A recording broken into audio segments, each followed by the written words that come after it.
కాబట్టి మేము ఈనాటి వాళ్ళం కాదు. మరి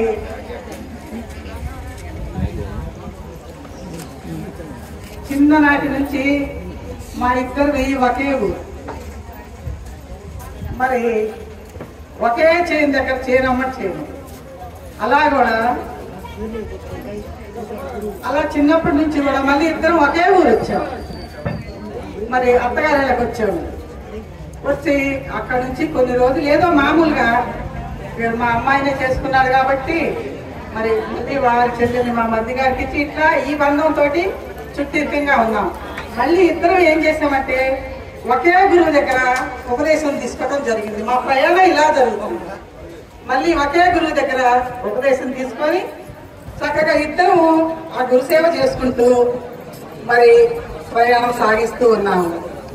గురువుగారు అమ్మా ఇక్కడ కార్యక్రమం ఉంది అని ఫోన్ చేయంగానే అక్క అని కాకేసేవాడు.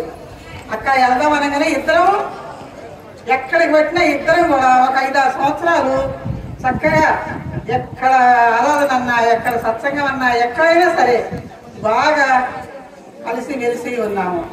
గురువు గారు వస్తారు. ఎక్కడ ఉన్నారు అంటే నేను ఉపదేశం తీసుకోకముందు ఎల్లయ్య గారి ఇంట్లో ఉండేవాడు. ఆ తర్వాత ఎక్కడున్నారు గురువు గారు అంటే మా ఇంట్లో ఉంటాడని అందరూ అక్కడికొక్కల ఫోన్లు చేసుకుని వచ్చేవాళ్ళు.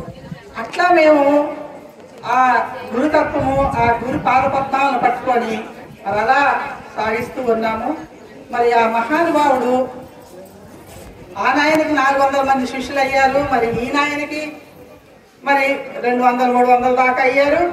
ఈ మహాత్ములు మరి ఎందరో మహాత్ములు మరి భూమి మీదకి ఎందుకు వస్తారు అంటే మరి కొంత ఇట్లా జ్ఞానాన్ని తెలపడానికి మరి ఆ నాగేంద్ర స్వామి వారు ఈ ఊరు వచ్చి మరి కొందరిని ఒక 50-60 మందిని బిడ్డలు చేశాడు.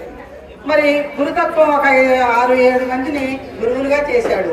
మరి ఈ స్వామి కూడా ఈ ఎల్లయ్య గారు కూడా అలాగే ఏం చేశాడంటే ఎందరినో భక్తులుగా మార్చి గురు బిడ్డలుగా మార్చి ఊరూరు తిరుగుతూ సేవ చేసుకుంటూ ఏంటంటే సేవ అంటే మరి ప్రవచనాలు చెప్పటమే.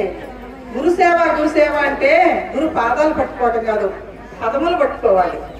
ఆ గురుసేవ చేసుకుంటూ ఆయన చెప్పింది ఏంటో ప్రతి ఊరు తిరుగుతూ బిడ్డల కాడికి మరి నాయన పరంపరం చెందినా కానీ నాగేంద్ర స్వామి వారు ఆయన బిడ్డల దగ్గర కూడా ఈయన వెళ్తూ మరి ఈయన బిడ్డల దగ్గరికి భక్తుల దగ్గరికి అందరి దగ్గరికి కూడా వెళుతూ మరి ఆ సేవ చేసుకుంటూ మరి తిరుగుతూ ఉన్నాడు అనమాట. ఎందుకంటే మానవ జన్మకు వచ్చింది దేనికి అంటే మరి మనము భక్తుల్ని మేలుకొల్పడానికి వచ్చాము.